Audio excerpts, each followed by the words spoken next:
Nshuti bakunzi ba Don't Speak TV, turabasuhuje kandi tubahaye ikaze muri iki kiganiro. Ni ikiganiro tugiye kubagezaho ku bimaze iminsi bivugwa, ndetse ni inkuru yagiye isakara kuri social media, ku mbuga zigiye zitandukanye, ku mateleviziyo, mu makuru ndetse n'amaradiyo, ko Papa Francisco yitabye Imana mu cyumweru gishize ku itariki 21 z'ukwezi kwa kane 2025. Uyu mugabo wari ukunzwe n'abatari bakeya, akaba umushumba wa Kiliziya Gatolika ku isi, ndetse akaba yarakoze n'imirimo igiye itandukanye.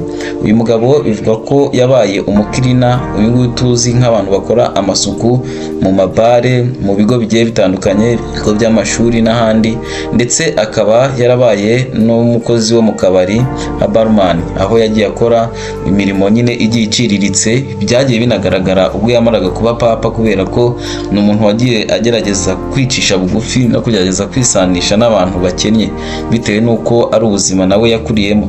Cyane cyane abaturage bava muri bihugu byo muri Amerika y'Epfo usanga baba barabaswe n'ibiyobyabwenge, baba barabaswe n'imirimo mibi ndetse n'ubukene muri rusange.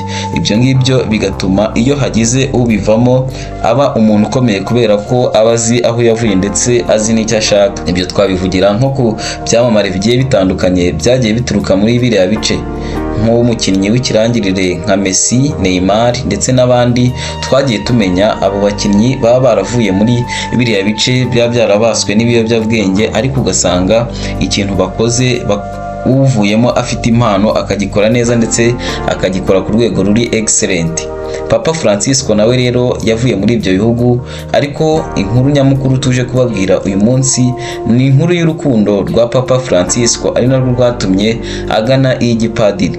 Papa Francisco akiri mutoya yakundanye n'umukobwa, ndetse bivuga ko yamwubakiye n'akazu k'ibiti nk'ikimenyetso cy'uko amukunda.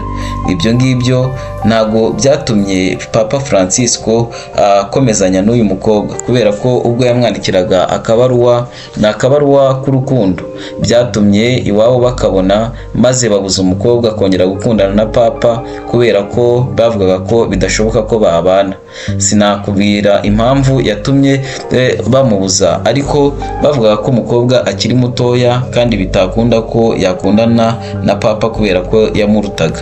Nuko rero umukobwa atangira kumurwanya no kumubuza kuba yakomeza gukundana na Papa Francisco. Ibyo ngibyo ntago byatinze, kubera ko Papa Francisco yari yarabwiye umukobwa ko nibeshya akamwanga bizatuma areka gukundana, ndetse nta n'umugore azigera ashaka, ahubwo azahita ajya mu gipadiri. Ibyo ngibyo koko ntago byarambye, kubera ko umukobwa bitewe no kubangamirwa n'ababyeyi byarangiye badakomezanyije, byarangiye badakundanye, urukundo rwabo ngo ruhame, ngo rumare igihe. Kuko ubwo ngubwo umukobwa amaze kugenda, Papa Francisco koko nkuko yari yarabyiyemeje yahise ajya mu gipadiri. Yagiye mu gipadiri, akora igipadiri, yiga seminari, birangira abaye umupadiri. Ibyo ngibyo ari nabyo byatumye aza kuba umupapa ku isi hose, bitewe n'icyo yagendaga yacivinga umunsi ku munsi, uko yagendaga abona promosiyo, bikarangira abaye cardinal, ndetse bikarangira abaye na Papa, akaba umushumba wa Kiliziya Gatolika ku isi. Uyu mugore rero wakundanye na Papa, ubu tuvugana ari mu myaka 70. Avuga ko gukundana na Papa Francisco ntako bisa, kubera ko uyu mugabo yateteshaga kandi yarazwiho kugira urukundo rwinshi cyane no kubaha uwo bakundana. Avuga ko yahombye, ndetse ari byinshi yigiye kuri Papa Francisco nk'umugabo w'amahame, ndetse umugabo ugira ubutwari, ndetse icyo asezeranyije akagikora. Yari umugabo ukomeye, ndetse yari umugabo wicisha bugufi. Avuga ko yahombye, ariko nanone byari mu mugambi w'Imana kugira ngo byibuza azabashe gufasha abanyuranye ndetse n'abatari bakeya ku isi, bitewe n'uko Papa Francisco yari umugabo ufasha ndetse uzirikana abakene muri rusange. Papa Francisco rero yashyinguwe ku munsi w'ejo. Papa Francisco rero yashyinguwe ku munsi w'ejo ku itariki ya 27 z'ukwezi kwa kane 2025. Umuhango witabiriwe n'abatari bakeya, ndetse n'abantu b'ibikomerezwa bagiye bitabira, nka Perezida wa Leta Zunze Ubumwe za Amerika Donald Trump yari ahari, nyamara bivuga ko batajyaga imbizi, ndetse bahoranaga mu makimbirane. Kandi ntitwareka kuvuga Perezida wa France Emmanuel Macron ndetse n'uwa Congo Felix Antoine Tshisekedi. Aba bose bari bitabiriye uyu muhango wo guherekeza Papa.